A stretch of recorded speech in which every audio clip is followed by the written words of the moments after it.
Hey everybody, my name is Eddie and I am on YouTube. I talk about books and I thought it would be a great opportunity to finally tackle the Booktube Newbie tag. And so I've been watching all of these videos of people sort of introducing their channel and talking about why they are doing this. And I am really excited to sit down and chat with you and tell you about the Read Well podcast and why I talk about books and what I think is special about this wonderful place on the internet. Okay, so the first question is, why did you start this channel? I started this channel because I wanted a place to go to where we could have a conversation about a couple things. One is sort of a philosophical focus on books. I love to look at anything from fiction to nonfiction, but to do it through sort of a philosophical lens. So I'm always talking about books like Plato's Republic, but I also apply those ideas to more contemporary stuff like Jonathan Haidt's The Happiness Hypothesis and so on. I'm gonna go over a couple books that I love and that I typically would recommend on my channel. But yeah, if you are interested in sort of a more thoughtful approach to reading and you are interested in getting book recommendations that are gonna be a little challenging but are worth your time to consider, then that's what I do. Okay, what are some fun and unique things you can bring to YouTube? That's a challenging question because there's so much good stuff on YouTube in terms of the book universe. There's a couple of things that I'm trying to do that I hope you'll find valuable. So first and foremost, I run a website called the Read Well Podcast. And if you go there, you can get sort of my daily, I write about reading every day. It's what I love. But there's a newsletter there, but you'll also notice up in the top navigation that there is a word that says community. So I have a private reading community that allows us to just sort of escape the big conglomerate Facebook world of Facebook groups and instead just talk about the stuff that we love. So we have live book clubs there. We have reading challenges. Like I have something called the 30-Day Focused Reader Challenge. And just a lot of fun conversations are happening there. So if you're looking for more of a place to connect with people that like to read more philosophical stuff, then that might be a good place to check out. What are you most excited for about this channel? I think the thing I'm most excited about is to sort of have other booktubers on. I want to get other people that I look up to, like Jared Henderson. Jared, if you're watching this, I would love to have you on this channel just to talk about philosophy. Parker's Notes, that'd be great. I really just want to find other people. I want to find my people that are into thoughtful reading, reading slowly, and really taking notes and paying attention. So that's what I'm most excited about. Okay, side note, you might not hear this, but an interesting thing about the Read Well podcast is that I am in a commercial building right now. I rent this space, and behind me in this wall is a preschool, a daycare, something.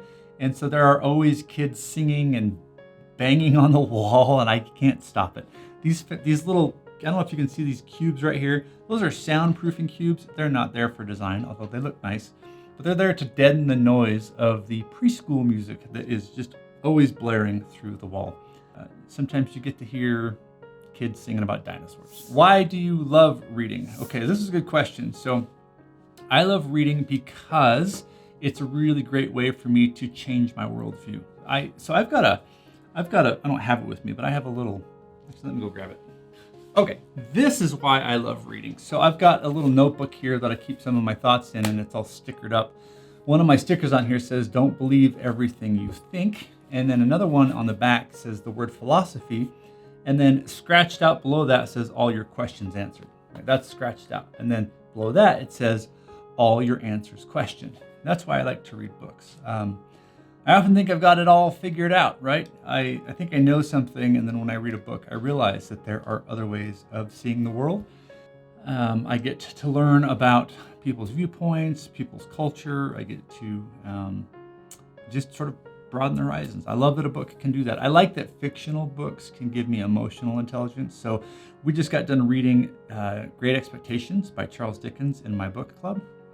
And that's a great book because Dickens is talking about how wealth and social class influence a person.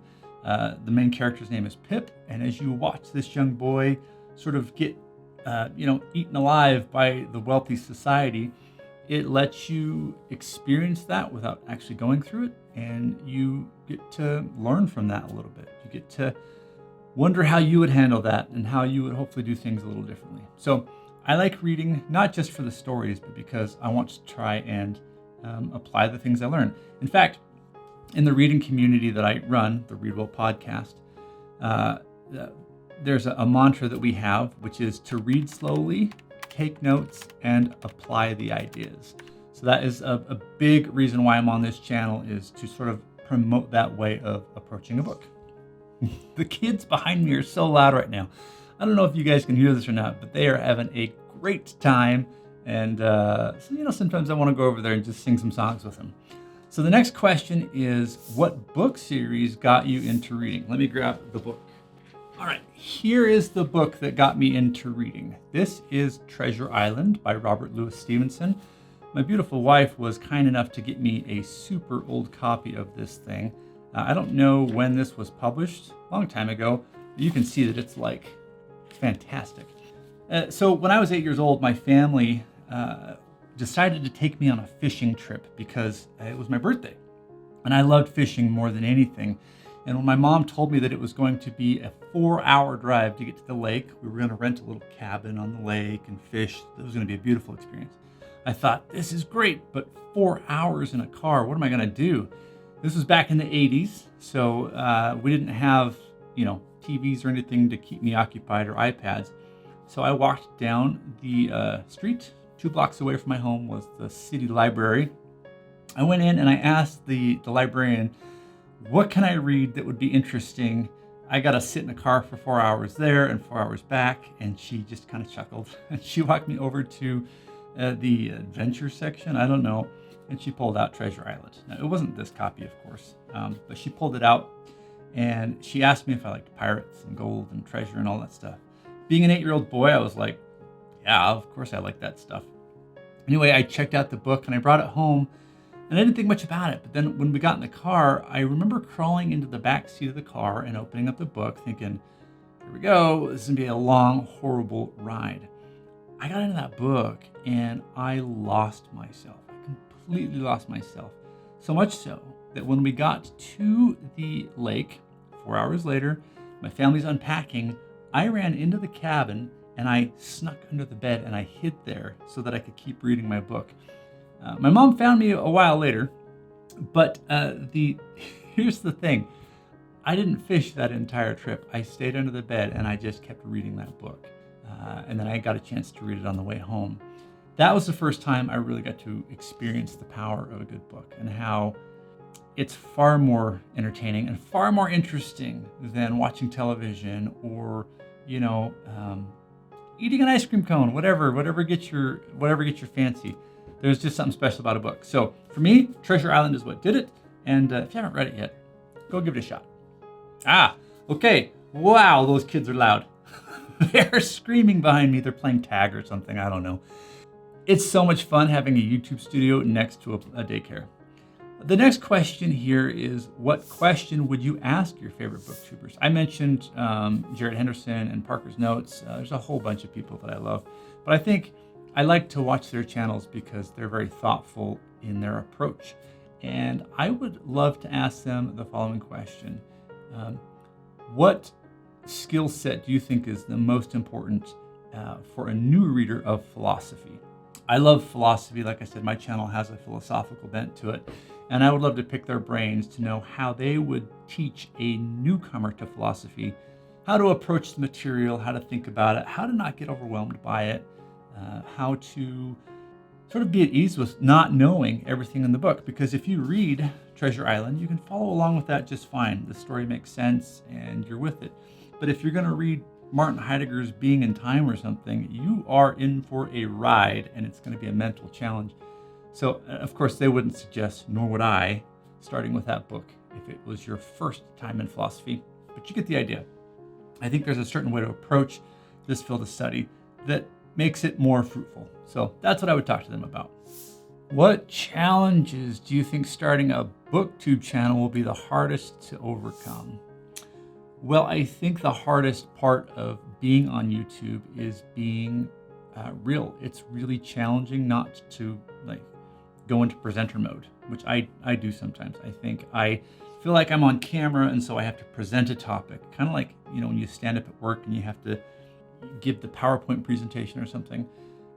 I really want this to be more just you and me talking about books and connecting on things that I care about and that you care about. But it's hard. It's hard not to go into that like, hey, everybody kind of thing. So yeah. Okay. When did you start reading and where did you start reading? I think my story answered those questions, so we're going to skip that stuff. Number 10. This is a good one. What kind of books do you like to read? I mentioned that I like philosophical books. I got a stack here that I'm going to go through really quickly just to give you a sense of the kind of books I talk about here. I always try to give a book recommendation, whether it's in my live podcast. I have a podcast that I do every week called the Read Well Podcast.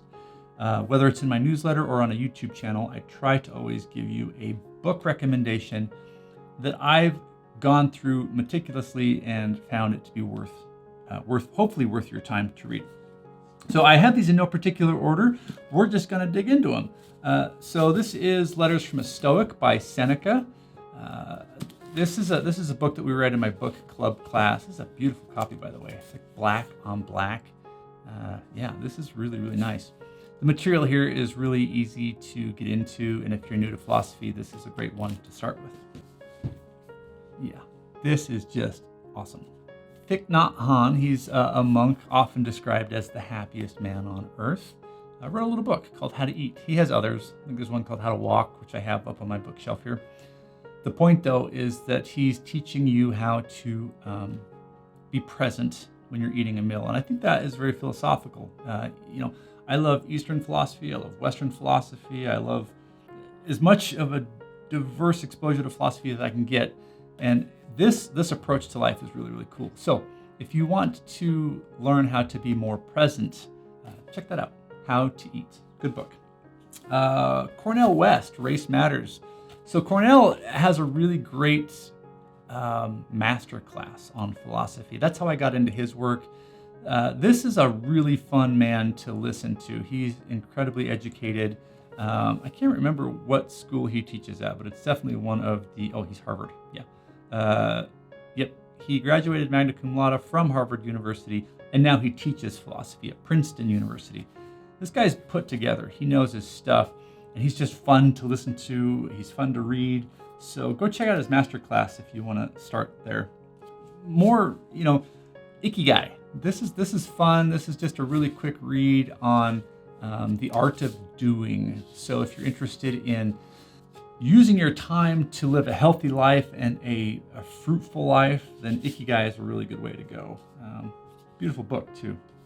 Virginia Woolf, A Room of One's Own. I'm a big fan of essays, so I will be recommending a lot of essays to you. I think essays are different because they have the ability to get a specific argument across, whereas in a book, it might wander across multiple chapters and sections. With an essay, it's usually right to the point. The author is trying to change your belief about something. That's why I love them. I like Virginia Woolf's work quite a bit. This, A Room of One's Own, is a beautiful look at the inequality of the sexes and how back in the 1920s, women were far poorer in terms of opportunity and finance to be able to express themselves and be creative.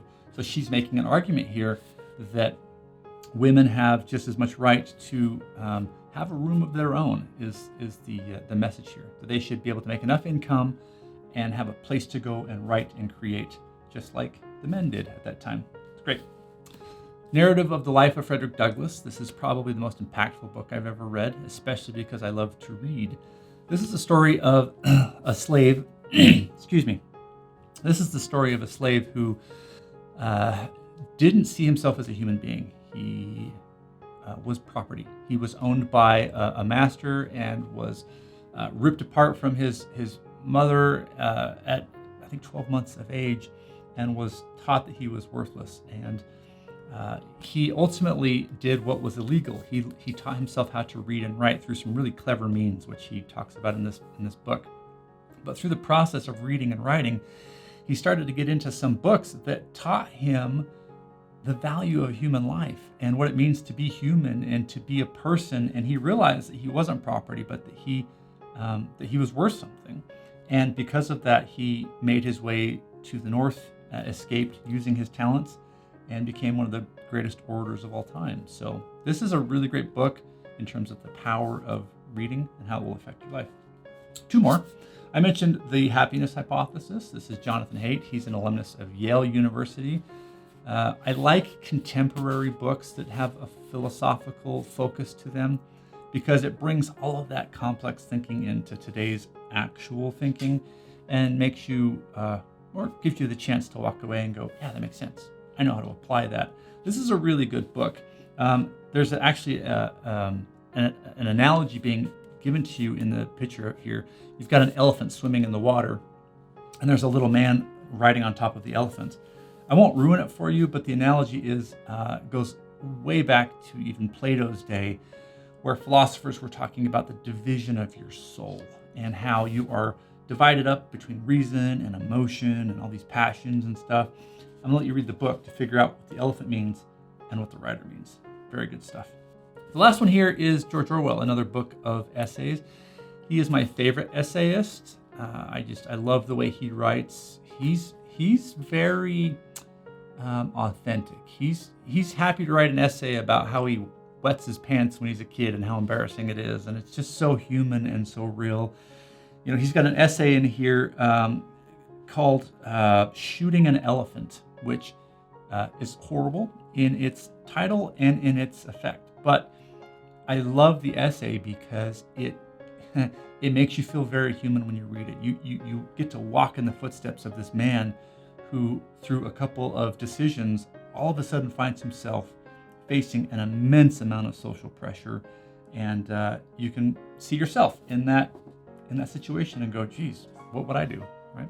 That's another reason why I love to read. So yeah, my name is Eddy Hood. Welcome to the Read Well podcast. I hope you got something out of that. And if you feel like this is a place where you can relax and connect and enjoy some book discussions, then I would encourage you to subscribe and stick around. Thanks for watching, and I'll see you on the next one.